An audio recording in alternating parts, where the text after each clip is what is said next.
السلام عليكم ورحمة الله وبركاته. مانتا iyo muuqaal cusub oo walaashin Kawsar Saciid oo idin leh waqtiga waayo ha ku wacnaada meel kasta adduunyada ka joogtid.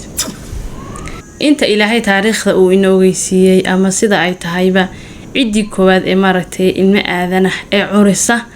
ama adduunkan dulkeenta dhaqan xumada ah inuu rag wax ka dayo dumarkuna dumarka wax ka dayaan ummadii koowaad asaas sameeyay waxay ahaayeen Nabi Luud alayhi salaam dadkii loo soo diray aad iyo aad ayay maaragtay Nabi Luud ugu dadaalay uu maaragtay wax walba ugu sameeyay laakiin cidaad la hadlayso haddaanay qulubtooda ku funan dhagahooda xotarimaysa maqalkaaga qowm Luud halkii laga rabay inay Nabi Luud hadalkiisa ajiibaan waxa ay maaragtay soo saareen xeer oranaya فما كان جواب قومي قولديسي laga soo dhax saaray jawaabtoodii may noqonin ilaa an qaalu inay yiraahdeen mooyaane akhriju ala lut nabi lut iyo reer lut saarabeen reer lut inaga mastaafuriya min qaryatikum magaaladiina ka mastaafuriyo ka eriya kiiska iyo dambiga lagu haystaana waxa weeye innahum unaasun yatadahharun wa dad isxaragadoonho isnadiifinaya faanjaynahu ahla nabi lut waxay yiraahdeen reer Luud laga saaro sidii baana Ilaahay uu faray Nabi Luud iyo intii rumaysayba inay ka tagaan oo buuraha galaan qowm Luudna halkii ayaa lagu baabiyay xataa uli kama harin bisad yarood leedo way ka hadhay xataa ma jirto dhamaantood dhulka ayaa la simay imaka waqtigan aynu ku jirno Ilaahay wuxuu qadaray inaynu ku soo beegano waqti ay adduunka haystaan qowm Luud hawshiisi dadku foogan aad iyo aad laga yaabaa inuu qofka maaragtay uu dadka qaar dhahdaan iyagu laakiin cidna ma dhibayaan iyagu baa waxaan isku sameeya iyagu baa is dhibaatay may arintu saaway ka fogtahay imaka heer waxay gaadheen hadii bariyaha kamid ay saahayd iyadoo taa lafteeda aan sax ku ahayn iyagoo kaliya markay sameeyeen haddana imaka heer waxay gaadheen qofkii ku yiraahdo anaku idinma taageerina ama waxana wadan maaha wax sax ama arintan arin jirto maaha inay ciqaab soo jeediyaan oo ay dhibaateeyaan yani markay ka yimaadeen inay maaragtay wadooyinka waxay doonaan ku sameeyaan inay maaragtay media waxay doonaan ka sameeyaan inay waxooda faafiyaan inay sameystaan maalin ay maaragtay soo banaan baxaan oo maaragtay wasakhdooda iyo gudaafadnimadooda ay soo bandhigaan imka waxay marayaan heer adigu waad diidan tahay maahano adaba ciqaab ma kugu soo rogaya waxaana daliil u ah maartay waxa adduunka dhacay imka inankii ciyaartooyga ahaa ee muslimka ee Idris la oran jiray ayaan dhaweyd baahid markii uu diiday inuu gashado shaararkii iyo nigisyaantii lagu xardhay calanka qowm Luudka markuu uu ka cudur daartay xataa isagu ma oran ummadan baa diidaya ee uu ka cudur daartay maanta ciyaari maayo waxay sameeyeen gudida anshaxa ee Faransiiska yani wax lagu qasla waxa gudida anshaxa Faransiiska ayaa waxay ku soo ogtay maxkamad inanka Idris la yiraahdo waxaanay uga dhigeen waxaanay ku eedeynayaan inuu yahay ruux colaadiya dadka maaragtay qowm Luudka ama dadka isku jinsiga ee maaragtay isbahaleeya xataa qalbigiisa ay doonayeen ay maaragtay soo eegaan ay yiraahdaan qalbigiisa waxa ku jira way afayso kama oran maxkamadda inankii la saaray waxa la yiraahdaa lagu helo waxa laga qaadaya maaragtay ciqaabna wala marinaya sidoo kalena lacag ba laga qaadaya xaala aakhir sawan bay ku nool waxay raahdeen maxkamadda waxay ka dhixdeen hadii aad tahay ruux aan maaragtay colaadin dadka qowm Luudka oo aan u haynin iyo xumo aan u haynin hadda gasho maryaha maxkamaddu ay daba sidaan nigiskii garankii hadda gasho aan kugu sawirno aan baahino bas aan kugu sideyno yani halka ay gaareen in dadka maaragtay ku tacdiibiyaan fikirkooda in khasab lagu qaato laga yaabo qofku inuu raahdo laakiin intaan dadkii xilligii imka aan dhibaatadan aan keenin ay dadka ku ciqaabayaan fikirkooda dadkii diidan in dadka oran jireen dadka u hilinaya ay maaragtay ku afgobaadsan jireen iyo hadii dhib tahay iyagoo kaliya talaas dhibaateena iyagu bulshada dhib kuma hayaan iyagu kana sameeyeen maya bulshada dhib weyn ay ku hayaan way bulshadu wax kala faquuqan maaha dadku hal doon bay wada saareen si Nabi Maxamed noo sheegay kaleey salaatu wasalaam qofkii isku day doonta inuu dhinaciisa maaragtay uu dhib ka sameeyo ama uu ka dalooliyo dadka inta kale ku socda lama oran karo isaga halkiisii ta waxaana cadeyn oo ah hadda imka maaragtay waqtigan aynu joogno bariya imka toddobaadadiina soo dhaafay labadii toddobaadina soo dhaafay waxaa Yurub iyo America waxa ka maaragtay ka dilaacay cudur aad iyo aad u farxun oo loo bixiyay ama horeba loo oran jiray furuqa daanyeerka. furuqa daanyeerku waxa la yiraahdo ku dhaca daanyeerka iyo dadka daanyeerka cuna oo badan Afrika. laakiin imika cudurkani justan wuxuu ka bilaabmay nimankii cadcada iyo dumarkii cadcada ee Yurub iyo America joogay. sababtuna waxa weeyaan xataa kuwii cadcada dhan maaha. markii la diiday la yiraahdo sababta uu xanuunkani uu ku yimi iyo sababta ku faafayo waxa la ogaaday dadka cudurkani uu ku dhasho ama uu ku dhex faafo inay yihiin dadkaas maaragtay wada hawshii qoomulud ay sameyn jireen dadka ku foogan ama rag ha noqdaan ama dumar oo una badan rag lana sheegay inay ku faafeen xafladaha iyo naadiyada iyo kilaabyada ay isku yimaadaan dadka qoomuludka ah. cudurkan waa cudur aad iyo aad u halisa jirka qofka bini'aadanka ayo dhan waxba ka soo baxay jirkiisa dhan qalafaya.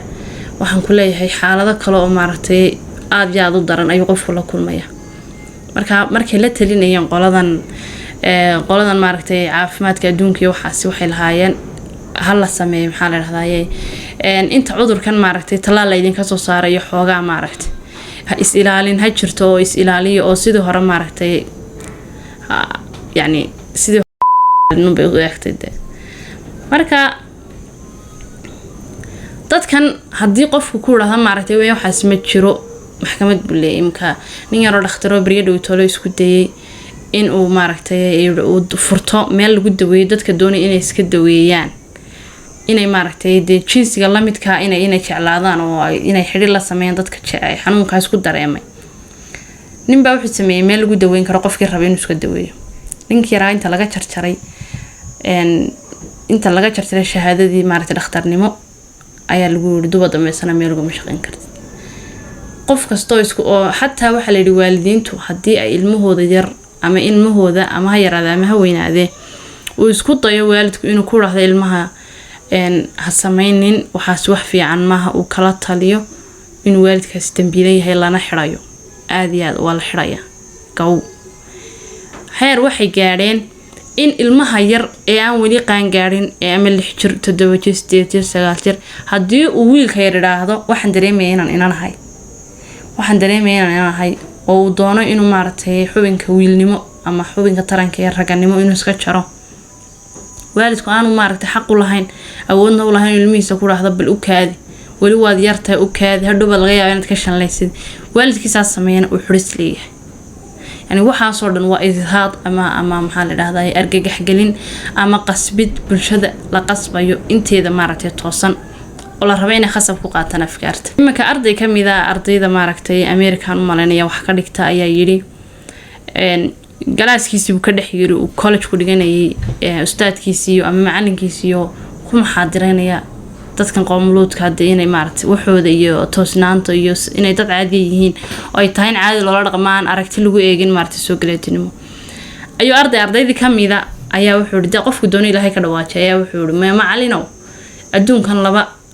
laba jinsiyo kaliya jira lab iyo dhadig jinsi kale ma jiro macalinku soo boodo ma aqbalayo inaad maaragtay kala soc iyo umada kala saarideed iyo in umada bar la colaadin la timaado galaaska ardayga waxaan cidna ma colaadin cidna kala saar meel laakiin waxa ku sheegay in laba jinsiyo kale jiraan ardayga galaaska waa laga yiri.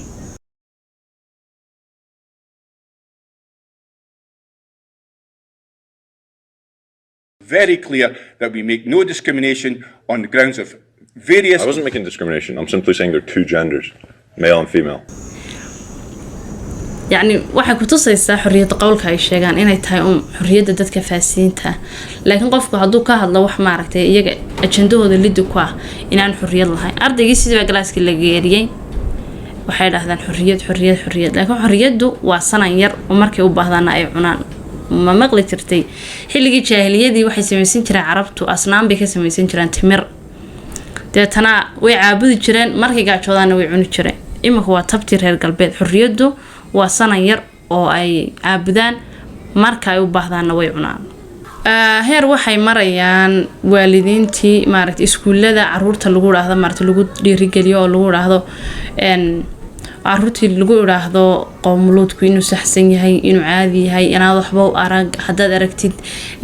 ilmo maaragtay ilmo hooyo laba hooyo ay haystaan wax ha u arkin weyn haddaad aragto iskuulkoodii la soo galo ilmo laba aabo ay dhaleen wax weyn ha u arkin waayo waa wax caadiya ardaygii xataa niman waaweyn oo madaxa oo madaxweynayaal ah yani sida madaxweynaha Faransiiska oo kale ayaa caruurta iskuulada intay ugu tagaan waxa uu qodbadanay bal iskaba dhaafay caruurtii muslimka ahayd ayaa sanadkii ugu dambeeyay maaragtay ay diiradda saarayeen dadka waxaan ku foogani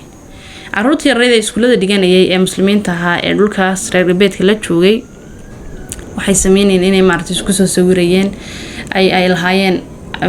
ummadda yani muslim haddaan nahay waan taageerana community-ga LGBT iyo wixii kalaba LGBTQ wixii ku darsan karaysaa marka waalidiinta qurbaha jooga ee muslimka wax looga baahan yahay inay maaragtay u soo jeedaan caruurtoodana ay baraan asaasiyaadka laga yaabo wax laga xishooday inaad tahay ilmuhu markuu yar yahay laakiin de gurigaaga hadduu kugu soo galo daadku maxaad sameyn inaad ka gurto mooyaane de wax kale kuma yaalaan marka maadaama ay dhifti iskuuladii caruurta la geenayay ay timi waa inaad maaragtay caruurtiina aad u sheegtaan oo aad bartaan tarbiyadda jinsiga waxa la yiraahdo